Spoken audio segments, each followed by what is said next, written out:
नमो नमः। Saraswati group of colleges की तरफ से मैं डॉक्टर सूर्यभान मिश्रा एनईपी 2020 के अकॉर्डिंग बीए प्रथम सेमेस्टर में भारवी कृत क्रियाता जूनियम का हम अध्ययन कर रहे हैं।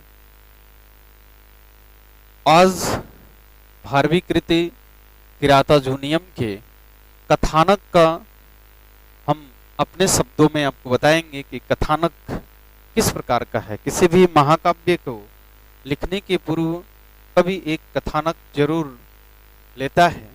वह कथानक किसी भी स्थान से ले सकता है। तो किराता जूनियम महाकाव्य जो है वह महाभारत के वन पर्व से लिया गया है। कहाँ से लिया गया है? वन पर्व से।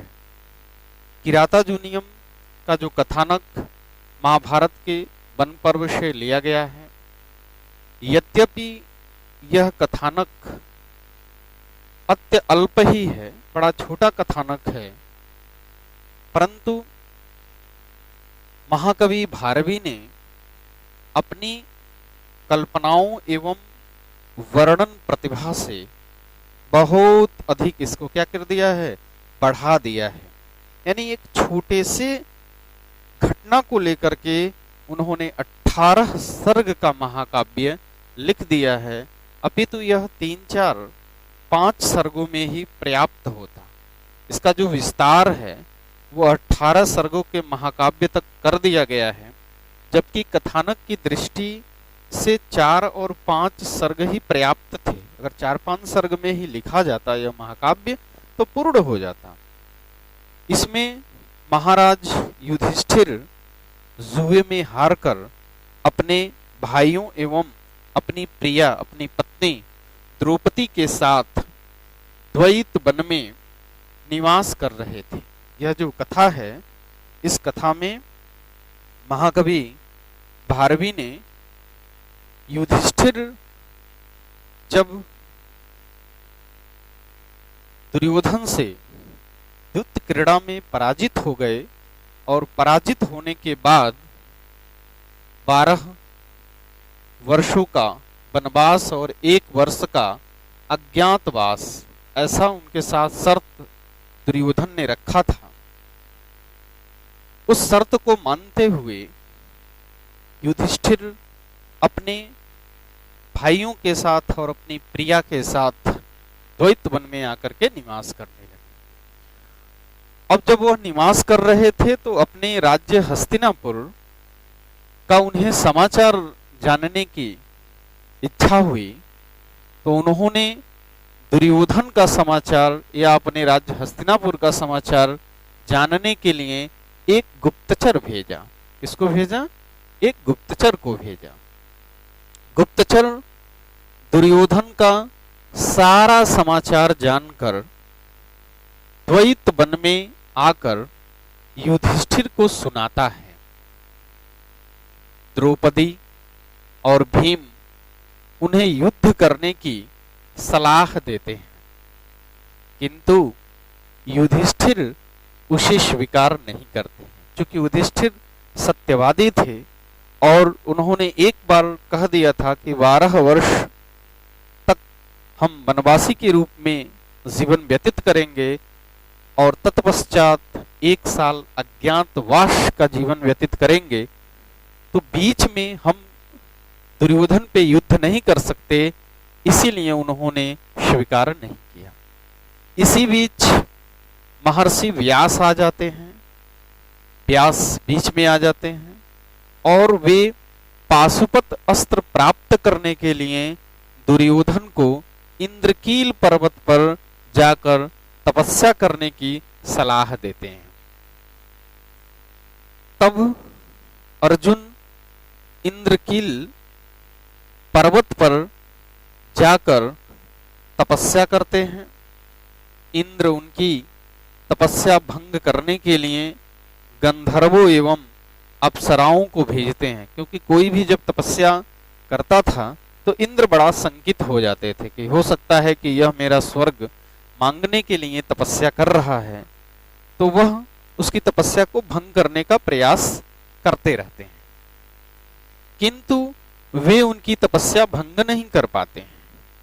तब इंद्र स्वयं आते हैं और अर्जुन को शिव की आराधना का उपदेश देते हैं कि आप किसकी आराधना करें।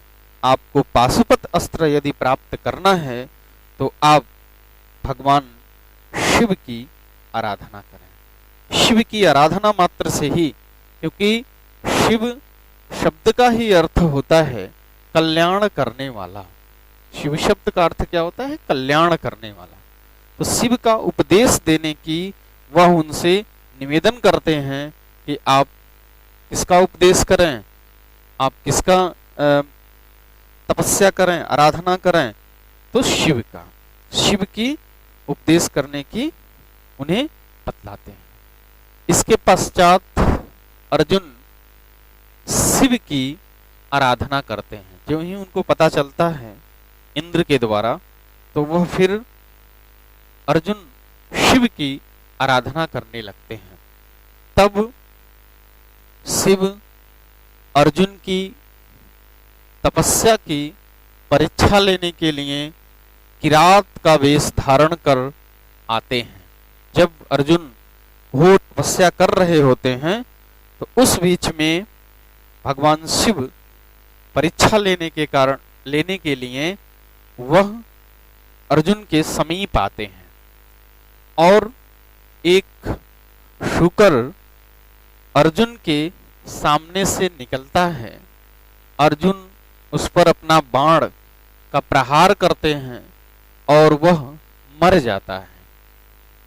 इधर किरात वेशधारी शिव भी बाण छोड़ते हैं, यानी उस सुगर पे दो बाण लगे होते हैं। एक जो बाण होता है वह किसका होता है? अर्जुन का होता है, और दूसरा जो बाण होता है वह किरात वेशधारी इसका भगवान शिव का होता है। दो बाण उस सुकर में लगे होते हैं। तब दोनों में वाक कलह होता है। दोनों में क्या होता है? वाक कलह हो जाता है कि नहीं, पहले मैंने मारा।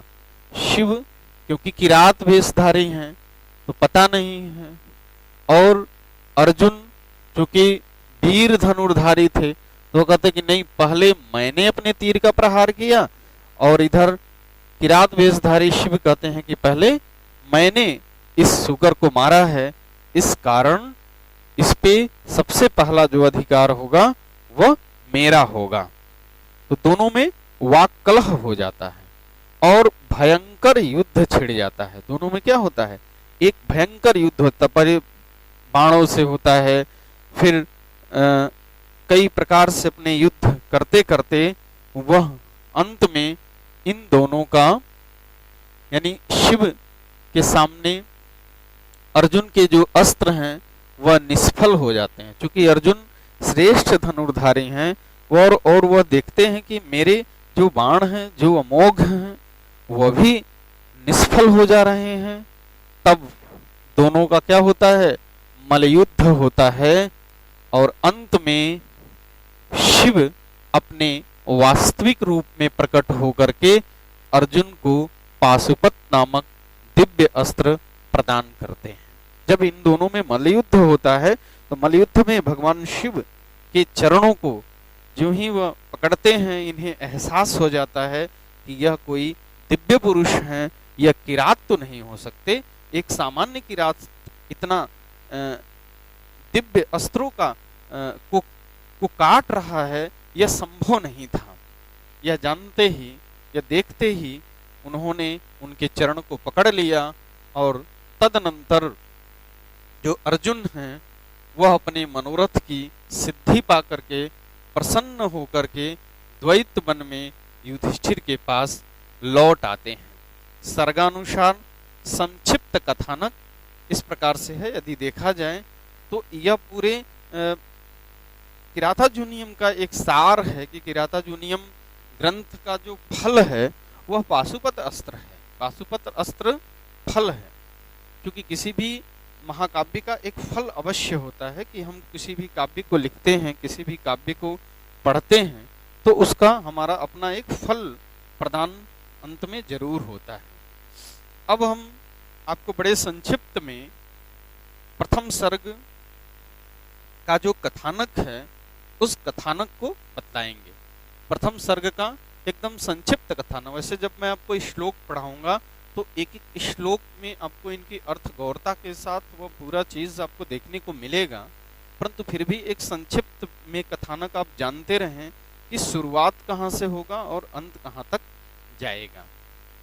द्रुत कीड़ा में पराजित होकर धर्मराज युधिष्ठिर अपने भाइयों एवं द्रौपदी सहित द्वैत वन में अपने वनवास की अवधि को व्यतीत करने लगते हैं।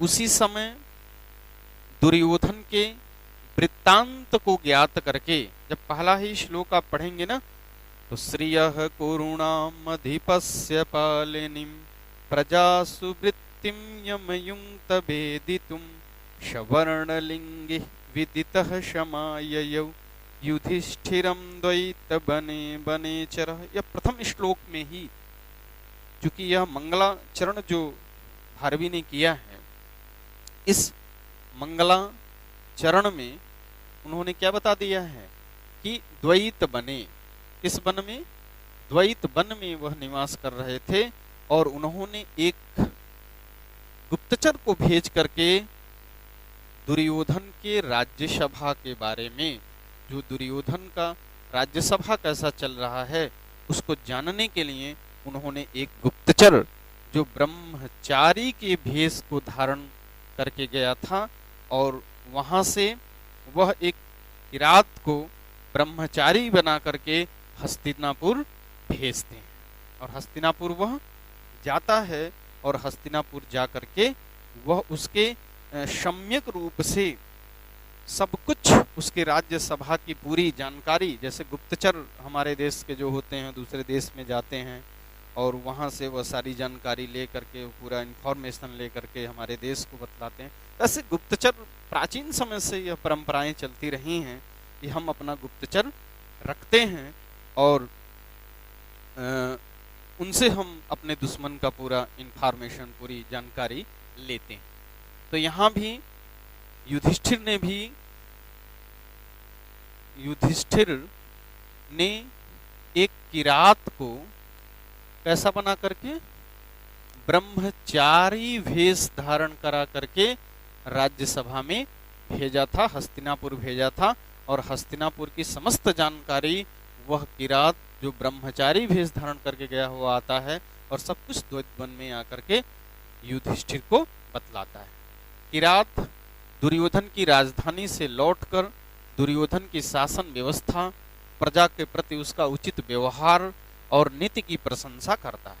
यही नहीं करता है, जो कुछ उसने जाना वह पूरा सत्य सत्य सारी बातें, उसकी शासन व्यवस्था कैसी है, उसकी प्रजा के प्रति उचित व्यवहार कैसा है, उसका प्रेम कैसा है, वह किस प्रकार से नीतियां अपना चला रहा है, उन समस्त विषयों के साथ वह दुर्योधन के राज्यसभा की वर्णन युधिष्ठिर के समीप द्वैत वन में करता है। साथ ही साथ वह यह भी बतलाता है कि दुर्योधन के आश्रित जन उससे अत्यधिक प्रसन्न है। ऐसा नहीं है कि जब युधिष्ठिर का शासन था तभी जनता प्रसन्न थे, वह ब्रह्मचारी वेश किरातधारी किरात बतलाता है तो दुर्योधन के जो आश्रित जन हैं वह उससे अत्यधिक प्रसन्न है।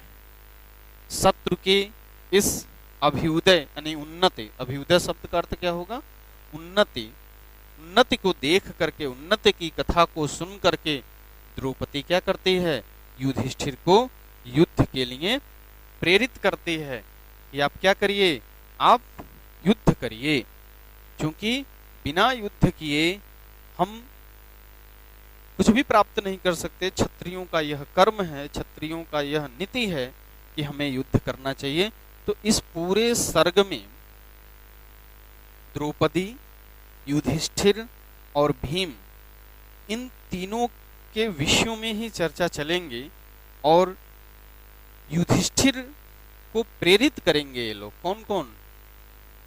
एक तो द्रौपदी और दूसरा कौन है, भीम। यह दोनों की वार्ता होगी और अधिकतम द्रौपदी के कथन आएंगे और द्रौपदी युधिष्ठिर को यह बार बार प्रेरित करेगी कि हमें 12 वर्षों तक इंतजार नहीं करना है, हमें 12 वर्षों तक यह बताना नहीं है कि हम 12 वर्ष और 1 साल अज्ञातवास करके आएंगे फिर आप हमको हमारी भूमि दे दीजिएगा। नहीं, आप युद्ध करें और युद्ध में हम निश्चित रूप से क्या हो जाएंगे, हम विजयी होंगे और हमारा जो राज्य है वह हमको मिल जाएगा। तो प्रथम सर्ग की कथा यहीं पे समाप्त हो जाती है। वहां से फिर द्वितीय सर्ग की कथा प्रारंभ होती है और द्वितीय सर्ग में फिर व्यास आते हैं, फिर भीम और युधिष्ठिर की वार्ता होती है। यानी प्रथम सर्ग में अधिकतम आपको किसका मिलेगा, द्रौपदी का कथन मिलेगा। तो अभी के लिए बस इतना ही। आगे के क्लास में आपको अब प्रथम सर्ग के प्रत्येक श्लोक का अध्ययन आपको यहाँ से कराएंगे। तब तक के लिए नमः संस्कृताय।